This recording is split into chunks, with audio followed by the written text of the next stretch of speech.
How did you get into court reporting? I was in high school and I took hand shorthand, the pen shorthand, and one of my teachers was married to an attorney and she said, "You should become a court reporter." And I said, "What's a court reporter?" And she told me what a court reporter was, and she told me that the court reporter in Logan County that year had made $60,000, and that was 1978, and that was a fortune. And I decided law school could wait and I could try this court reporting thing. And 36 years later, I love it just like I loved it the very first day. Court reporting is like getting paid to watch Lifetime TV. It's terrific. I love it. I am an RPR, which is Registered Professional Reporter, and that is a certification that allows me to work in any state in the nation. I also have the West Virginia State certification as well, and I am an RMR, which is where I did testing at 260 words a minute, and that I'm really proud of that. I'm probably most proud of that. I'm also a CRR, which is a Certified Real-Time Reporter, which means I can write real-time to 98% accuracy in a 5-minute take, and that's my specialty, is writing real time. And I started this when I was 18 years of age. I went to school, graduated when I was 19, and I started out typing on carbon paper. So all the new facets of real time and all those things are phenomenal for me and make my life a lot easier than it used to be. So what do you like most about being a court reporter? I like the people. I love the people. You meet new people every day. You hear a new story every day. You learn something new every day. Some days you might be taking an engineer who tells you why a bridge failed and you didn't know how that worked to start with, but at the end of the day you know how and why a bridge might fail. The next day might be some sort of med-mal thing where you learn what can go wrong in an open heart surgery. Or the next day might be a family court situation and you're hearing the intricacies of somebody's marriage and why it blew up, and it's just like getting to be a little fly on the wall and get paid really good money to do so.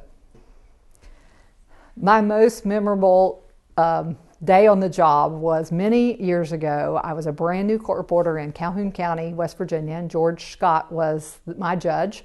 And we had a trial, and it was probably one of my first trials. And the guy on trial had thought it was a good idea if he went and burnt down the state police barracks because he had done some forgery and uttering, and they had a copy of the checks. And he thought the best way to get rid of his case was to get rid of the evidence of the checks. So he went and tried to burn down the state police barracks, thinking if he burnt those checks up, he'd be good to go. So he drives through Calhoun County, Grantsville, and about midnight he waves to the police officer that's sitting there at the corner. He goes out to the state police barracks. He makes a Molotov cocktail. I remember that word, Molotov cocktail, thinking, how in the world do you spell that? And that was back in the days before internet, and you could look up just anything, and I had to, ask around how to spell a Molotov cocktail. But he took a Molotov cocktail, he threw it through the window of the state police barracks, and he set it on fire, and it burned a little bit, and he got in his car, went back through the same intersection, waved to the same police officer, and went home.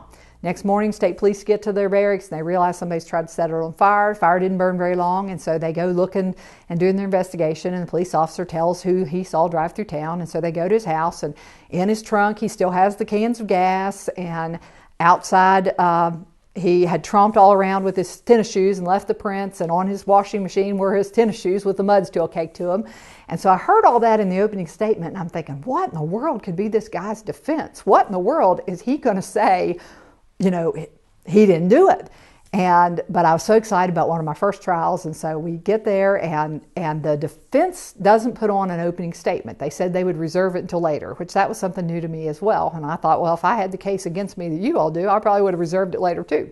So they got to the defense's case, and they put the mom on the stand, and I'm sitting here, and the mom is right beside of me, and the clerk is to the other side of me.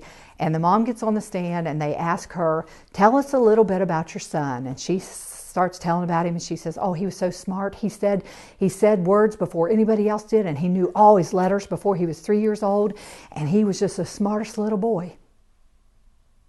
And she looks with this big pregnant pause at the jurors and all around the courtroom, and she says, and then that's when it happened.